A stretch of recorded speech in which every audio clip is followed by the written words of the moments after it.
morning, student. How are you today? Are you ready to study with me today? Okay. We're going to continue our science lesson for today. Our topic is a plant adaptation. Our learning goal for today is identify plants adaptation to survive. Jadi, secara khusus hari ini kita akan mengidentifikasi cara tumbuhan dalam melakukan adaptasi. Kamu masih ingat bahwa adaptasi makhluk hidup itu bertujuan supaya makhluk hidup itu bisa bertahan, to survive. Jadi, tidak mudah dalam hal ini, kalau tumbuhan berarti tidak mudah dimakan oleh hewan herbivora. Mudah untuk bertahan di dalam kondisi ekstrim. Okay, look at the pictures. Is a diagram of plants adaptation. Jadi, adaptasi tumbuhan itu dibedakan menjadi dua berdasarkan tujuannya. Sama-sama untuk bertahan, tetapi ada tumbuhan yang bertahan to survive based on its habitat, berdasarkan lingkungan tempat dia berada, untuk bertahan terhadap lingkungannya. And then plants adaptation based on self-defense, cara dia menjaga diri atau melindungi dirinya. Okay. Based on its habitat, plants adaptation is divided into four types. The first is fresh water, and habitat in saline water, and then desert and snowy area. Nah, cara adaptasi tumbuhan itu berbeda-beda tergantung dari lingkungan atau tempat dia berada. Tidak sama halnya dengan hewan yang bisa berpindah tempat. Kalau tumbuhan tidak bisa bergerak bebas, maka dia harus bisa menyesuaikan diri dengan lingkungan dia berada. Jadi kalau dia hidup di air tawar, berarti di dalam air, berarti dia harus memiliki struktur tubuh atau struktur bagian yang mendukung dia untuk bisa hidup di air tawar, di air asin, di padang gurun yang miskin akan zat hara dan air, atau justru sebaliknya di tempat yang sangat dingin atau tertutup salju. Okay, we're going to start now. Okay, it's a plant adaptation based on habitat in fresh water. We called it hydroponic, hydrophyte, ya, is hydrophyte plant. Jadi kita menyebutnya sebagai tanaman hidrofit. Itu berarti tanaman-tanaman yang hidup di air. Beberapa karakteristik yang dimiliki oleh tanaman yang hidup di dalam air atau hidup di air adalah it have large leaves. Jadi dia memiliki daun yang lebar. Nah, apa tujuannya daun yang lebar, anak-anak? Di dalam daun itu ada yang kita sebut dengan is a leaf pores or stomata. Di dalam daun ada pori-pori. Salah satu manfaat dari pori-pori dalam daun itu adalah untuk tempat keluarnya udara maupun uap air. Jadi, karena tumbuhan ini hidup di tempat yang berlimpah dengan air, itu berarti dia memiliki banyak kandungan air. Kalau dia memiliki banyak kandungan air, berarti harus banyak yang dilepaskan juga. Jadi harus dikeluarkan melalui pori-pori daun. Semakin lebar daunnya, semakin banyak uap air yang bisa keluar, semakin banyak air yang bisa keluar dari pori-pori daun itu. Mengapa harus dikeluarkan, Bu Lia? Karena terlalu banyak air akan membuat tanaman menjadi busuk. Jadi harus diimbangi dengan penguapan yang banyak juga. And then small roots. Dia memiliki akar yang kecil dan pendek biasanya. Mengapa harus begitu? Anak-anak, fungsi akar adalah untuk membantu tumbuhan dalam penyerapan air dan zat hara.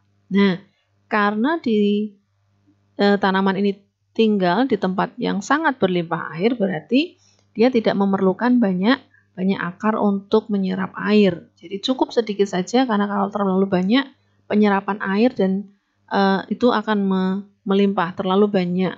Jadi tidak diperlukan akar yang terlalu banyak. Okay, and then it have flexible stem with small air space. Jadi dia biasanya memiliki batang yang fleksibel atau lentur. Kenapa harus lentur? Ini membantu dia untuk bisa tetap tidak rusak, tidak mudah terputus meskipun di dalam air yang memiliki gelombang air yang bisa merusak batangnya, tapi karena batangnya fleksibel atau lentur maka tidak mudah patah. Sekaligus juga di dalam batang itu biasanya ada rongga-rongganya. Jadi kalau kamu petik begitu ya anak-anak ya, jadi kamu akan melihat ada rongga-rongga udara, dan rongga-rongga udara itu juga membantu proses penguapan. Jadi proses penguapannya tidak hanya terjadi pada bagian daun tetapi juga di bagian akar. Di bagian batang. Nah, batang yang berongga ini juga membantu supaya tanaman itu mudah mengapung. Oke. Examples of hydrophyte plant is lotus atau kita sebut dengan seroja, and then water lily, teratai. Nah, and then water lettuce, apu-apu ya. Anak-anak mungkin ini sering melihat di kolam, biasanya di kolam atau di sawah yang tergenang dengan banyak air. And then water hyacinth atau enceng gondok. Nah, ini adalah beberapa tanaman yang mungkin sering kamu jumpai di lingkungan sekitarmu. Sebenarnya masih ada banyak jenis tanaman hydrophyte yang ada di sekitar kita, tetapi yang paling kita kenal mungkin ada 4 jenis ini. Oke? The next habitat is freshwater, masih di dalam hydrophyte, tetapi ini tanaman-tanaman yang khusus seluruh bagian tanamannya berada di dalam air. Kalau tadi sebagian tanamannya memang muncul di atas permukaan air, tetapi kalau yang ini semua bagian tanamannya di dalam air. Nah, ini ada lagi beberapa karakteristiknya untuk membantu dia bertahan. Jelas berbeda ya, karena kalau yang di luar itu berarti penguapannya bisa lebih mudah karena ya dia di atas permukaan air, sedangkan yang ada di dalam jelas berbeda. Jadi dia tidak membutuhkan daun yang lebar, justru daunnya ribbon-like leaves. Jadi daunnya justru berbentuk pita dan kecil biasanya. Mengapa harus berbentuk pita? Berbentuk pita itu memudahkan dia tidak patah, ketika memudahkan dia bisa mengikuti arus, fleksibel mengikuti arus, supaya daun tersebut tidak mudah rusak karena terkena hempasan gelombang air. Nah, selain itu memang tidak membutuhkan penguapan karena mau tidak mau memang dia hidup di dalam air. Jadi dia butuh daun yang sedikit saja. Dia tetap bisa melakukan proses fotosintesis karena daunnya berwarna hijau dan bisa mendapatkan sinar matahari meskipun di dalam air. Nah, and then small roots, ini tujuannya sama ya, akarnya cukup sedikit saja karena dia sudah berada di tempat yang berlimpah dengan air. And then flexible stem, juga memiliki batang yang lentur supaya tidak mudah patah terkena hempasan gelombang air. Is an example of hydrophyte plant in underwater, Java moss, Java fern, and hydrilla. Nah, anak-anak, beberapa tanaman ini adalah beberapa tanaman yang mungkin kamu bisa jumpai sebagai hiasan akuarium. Ya, mungkin ada beberapa kamu yang punya akuarium dan ini merupakan tanaman-tanaman penghias akuarium. Kalau yang hydrilla ini adalah contoh tanaman yang biasanya kamu temukan di rawa-rawa gitu ya. Jadi bentuknya seperti ini. Jarang ini dipakai untuk tanaman hias di dalam akuarium karena proses pertumbuhannya terlalu cepat kalau yang hydrilla ini. Nah, oke. The next habitat in saline water. Jadi tumbuhan-tumbuhan yang hidup di air tetapi air asin, ya, air asin. Jadi apa bedanya? Kalau yang air tawar itu tidak memiliki kandungan garam. Kalaupun memiliki kandungan garam, kadar garamnya sangat kecil, sedangkan yang saline water itu berarti hidupnya memang di air asin. Jadi kandungan garamnya cukup pekat. Jadi kalau disaring itu berarti kita bisa mendapatkan jumlah garam yang cukup banyak di kandungan airnya. Itu berarti kandungan air dan kandungan garamnya lebih sedikit kandungan air pada air asin daripada air tawar. Jadi kalau dibandingkan. Nah, bagaimana cara dia beradaptasi? Jelas harus berbeda dengan tanaman yang di air tawar. Yang pertama, ini adalah contoh tumbuhan yang hidup di air asin. Salah satunya adalah mangrove atau bakau ya. Anak-anak mungkin pernah mengamati kalau kamu ke pantai tertentu, di pantai tersebut sepanjang bibir pantainya kamu akan menjumpai tanaman-tanaman seperti ini. Ini namanya tanaman bakau. Nah, ciri khasnya tanaman ini adalah it have aerial roots atau kalau kita bahasa ilmiahnya pneumora ya. Tanaman-tanaman yang memiliki akar nafas. Akar nafas itu berarti ya akar-akar ini. Akar-akar tambahan yang jumlahnya banyak ini dan lebih banyak dibandingkan dengan tanaman-tanaman pada habitat yang lain. Nah, kenapa harus ada ini? Karena otomatis kalau ada di daerah yang kandungan air garamnya cukup pekat, dia butuh tambahan untuk mendapatkan oksigen. Jadi dia memiliki tambahan akar, namanya akar nafas. Tetapi akar nafasnya itu juga, akar itu juga memiliki filter khusus. Jadi akarnya memiliki filter atau penyaring garam, sehingga ketika dia menyerap air, garam, kandungan garam yang ada di dalam air itu tidak ikut terserap bersama dengan air yang dia serap melalui akar itu. Jadi dia punya karakteristik ciri khusus pada bagian akarnya. Dan have many roots. Ini kebalikan yang di freshwater ya. Kalau ini memiliki banyak akar karena memang tugasnya meskipun dia hidup di tempat yang berlimpah dengan air, tetapi kandungan airnya cukup sedikit dibandingkan dengan air tawar. Jadi dia butuh akar dalam jumlah yang banyak untuk menyerap air karena airnya juga harus disaring. Harus disaring dulu, jadi kerjanya berat ya. Jadi kerja bagian akarnya cukup berat sehingga dia membutuhkan akar yang cukup banyak. Selain itu juga membantu untuk menopang tanaman itu karena harus berada di pinggir pantai yang rawan dengan gelombang air laut, hempasan gelombang. Nah, oke. Next is habitat of plant in desert. Jadi di padang gurun. Nah, perbedaannya kalau tumbuhan hidup di lingkungan yang padang pasir atau daerah kering itu berarti daerah yang kandungan zat hara dan kandungan airnya sangat sedikit.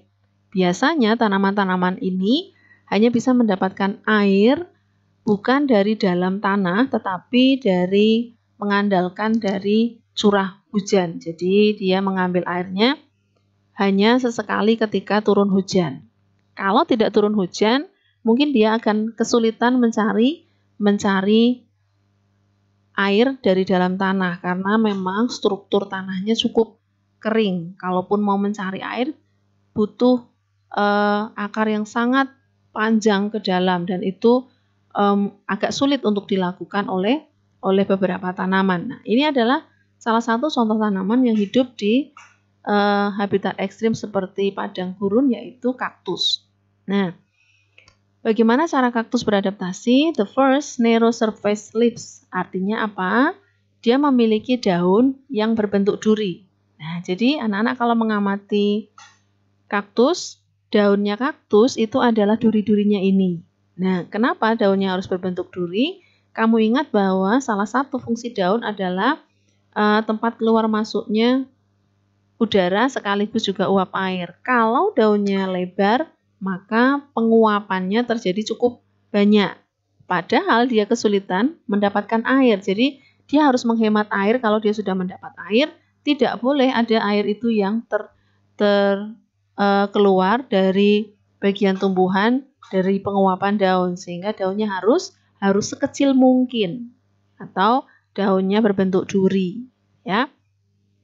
And then berikutnya wax layer on stem. Jadi punya lapisan lilin pada batang. Jadi anak-anak batangnya kaktus itu yang berwarna hijau ini ya. Jadi proses fotosintesisnya tidak terjadi pada daun tetapi pada batang. Kalau kaktus karena zat hijaunya, klorofilnya ada di bagian batangnya. Tetapi meskipun fotosintesis terjadi di batang, tetapi batang dari kaktus itu memiliki lapisan lilin. Lapisan yang menghalangi supaya air yang sudah diserap oleh kaktus tidak keluar melalui permukaan batang yang melakukan proses fotosintesis. Jadi batangnya berlapisan lilin.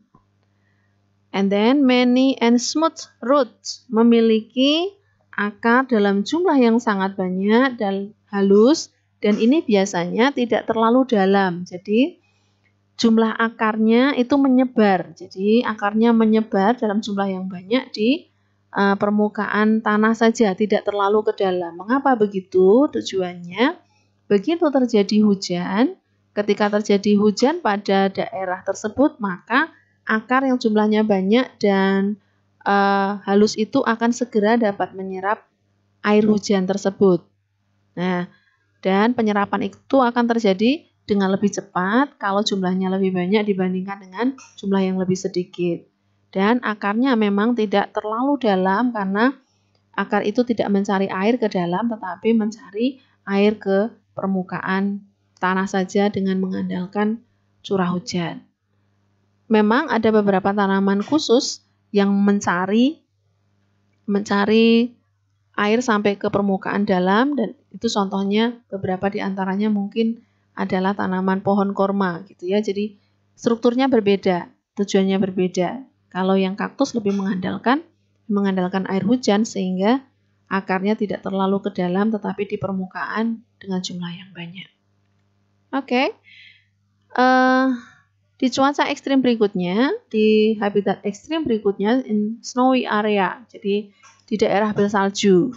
Ini beberapa tanaman tidak mampu hidup di tempat yang ekstrim dingin seperti ini karena beberapa waktu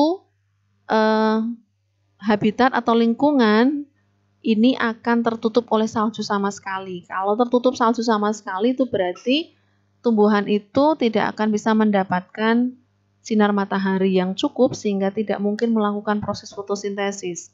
Kalau proses fotosintesis tidak bisa berlangsung, artinya tumbuhan tidak bisa mendapatkan suplai atau tidak bisa membuat makanan sehingga tidak bisa bertahan dan pasti mati. Nah, jadi kalau ada tanaman yang bisa hidup di tempat dengan kondisi ekstrim seperti ini, maka dia harus beradaptasi secara khusus. Nah, salah satu jenis tumbuhannya adalah Ismoses atau lumut. Lumut merupakan salah satu jenis tanaman yang mampu hidup di tempat yang ekstrim bersalju. Dengan cara apa? Is a dormant. Jadi atau kalau pada hewan kamu kenal dengan istilah hibernasi, kalau tumbuhan namanya dormant. Jadi sama, dia akan tidur panjang. Ketika dia tertutup oleh salju atau musim dingin panjang, untuk menghemat tenaga, dia akan tertidur. Jadi tidak melakukan proses fotosintesis memang. Jadi tertidur panjang, dia tidak melakukan aktivitas fotosintesis, tidak juga melakukan proses pertumbuhan. Jadi istirahat total supaya dia bisa menghemat tenaga atau menghemat cadangan makanan supaya dia tidak mati. Tetapi pada kondisi sudah mulai musim panas, ketika dia sudah mendapatkan sinar matahari cukup dan saljunya mulai meleleh, dia akan melakukan proses fotosintesis dan dia akan melakukan proses bertumbuh juga. Ya, oke. Di lingkungan seperti Indonesia yang mengalami tropis, mungkin tidak ada cuaca yang terlalu ekstrim. Tetapi ada beberapa tanaman tertentu yang melakukan adaptasi saat kondisi kemarau panjang. Contohnya adalah teak tree atau tumbuhan jati, pohon jati. Cara pohon jati untuk beradaptasi dengan lingkungannya adalah it shoot leaves atau istilah bahasa Indonesianya kamu lebih kenal dengan istilah meranggas. Meranggas itu apa? Meranggas itu berarti sengaja menggugurkan daunnya mirip dengan tidur panjang juga, tetapi musim panas, kebalikan dengan Moses tadi ya. Ketika musim panas atau musim kemarau, dia sengaja beristirahat, tidak melakukan proses fotosintesis dan tampak mati. Bukan mati, tetapi beristirahat total, tidur panjang selama musim kemarau supaya tidak membutuhkan banyak air, karena dia harus menghemat air di tengah-tengah cuaca atau musim panas karena kesulitan mendapatkan air. Nah, ketika musim hujan kembali, maka dia mudah mendapatkan air, maka dia akan menumbuhkan kembali daun-daunnya. Nah, anak-anak kalau pernah ke hutan jati, kamu akan menemukan perbedaan itu cukup ekstrim. Ketika kamu ke sana pada musim hujan, kamu akan melihat hutan jatinya berwarna hijau. Tetapi kalau musim kemarau panjang, kamu akan melihat seperti ini kondisinya ya. Seperti pohon-pohon mati, warnanya coklat. Beda sekali dengan yang ini. Tetapi begitu muncul hujan, dia mulai menghijau kembali. Nah, itu adalah cara tumbuhan jati beradaptasi. Oke? Nah, berikutnya cara tumbuhan beradaptasi dengan melindungi diri sendiri. To protect self by self-defense. Jadi melindungi dirinya sendiri. Ada banyak cara tumbuhan karena memang bagi tumbuhan ini kesulitannya mereka untuk bertahan adalah dari pemangsa hewan-hewan herbivora di sekitar mereka. Jadi mereka melakukan beberapa cara, tumbuhan melakukan beberapa cara untuk beradaptasi supaya tidak dimangsa oleh hewan-hewan herbivora. Beberapa di antaranya, anak-anak ingat ya, ini hanya beberapa di antaranya saja, dengan secreting poison. Jadi memproduksi racun. Jadi bagian-bagian tumbuhan itu adalah tumbuhan yang beracun supaya memang tidak dimangsa. Bagaimana mungkin tanaman itu dimangsa kalau beracun, itu akan menyebabkan sakit atau sampai ke kematian pada pemangsanya yang mengkonsumsi. Contoh-contoh tumbuhan yang bisa menghasilkan racun adalah angel trumpet atau kecubung. Ya, menarik memang bentuk daunnya dan bentuk buahnya yang seperti ini, tetapi ini beracun. Bisa sampai minimal memabukkan, tidak sadarkan diri, dan bisa sampai ke kematian. Jadi tidak ada hewan yang biasanya mengkonsumsi, terutama bagian daunnya ya, tidak bisa mengkonsumsi bunganya, bunga kecubung ini. And then Caladium atau kuping gajah.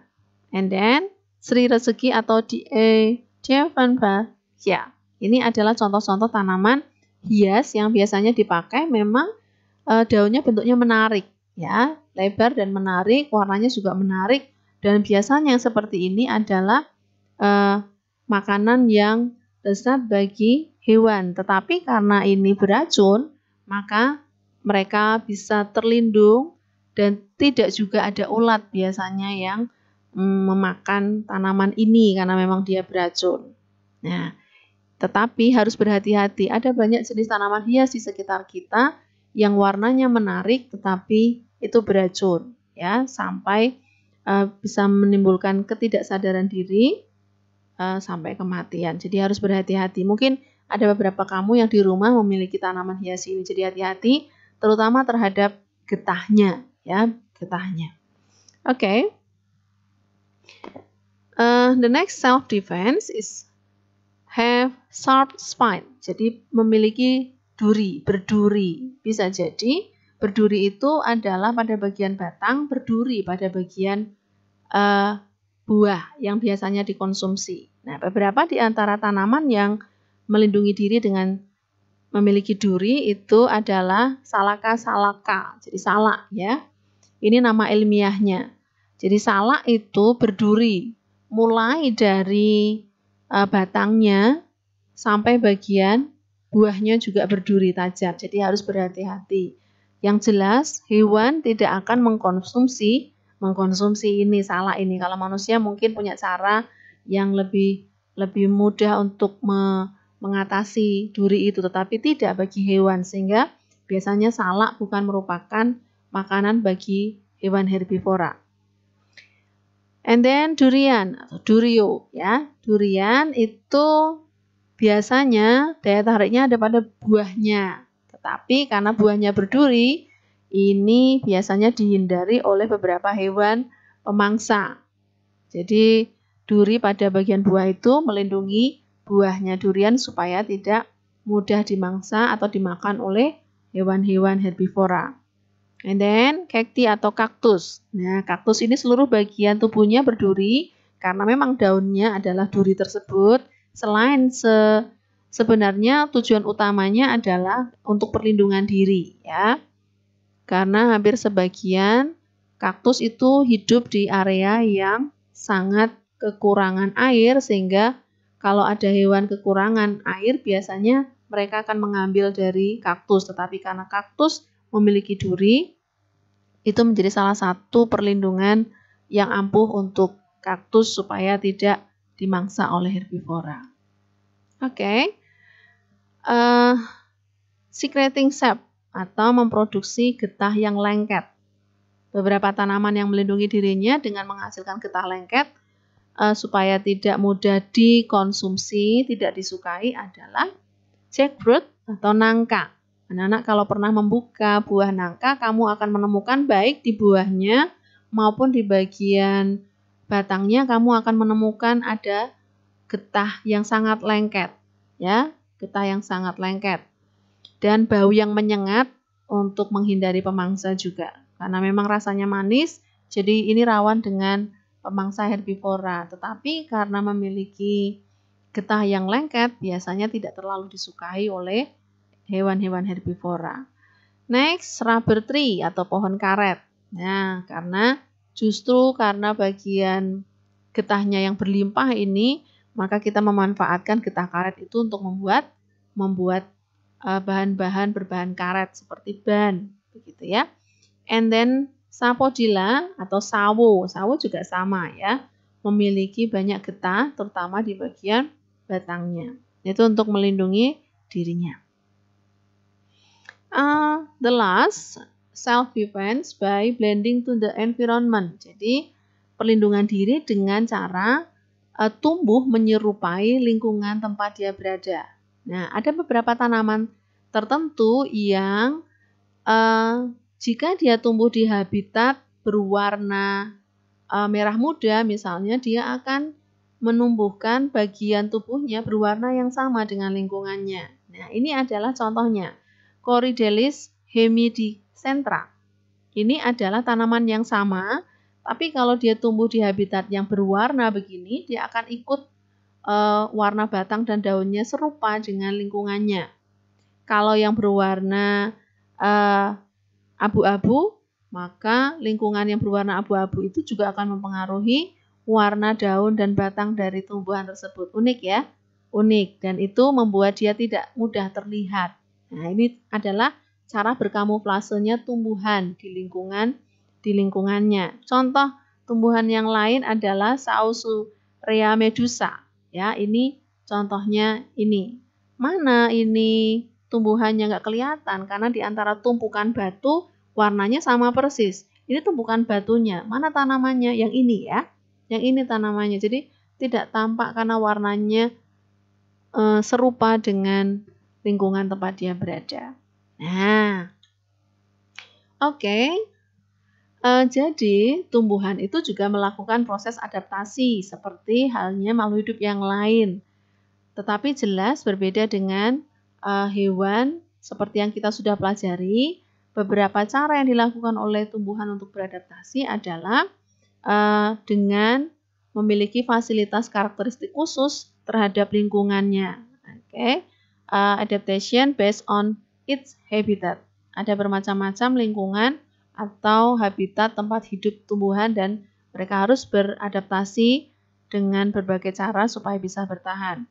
And then plant adaptation to self-defense. Adaptasi tumbuhan untuk melindungi diri. Oke? Itu materi kita pada hari ini. Beliau berharap kamu bisa memahami penjelasannya.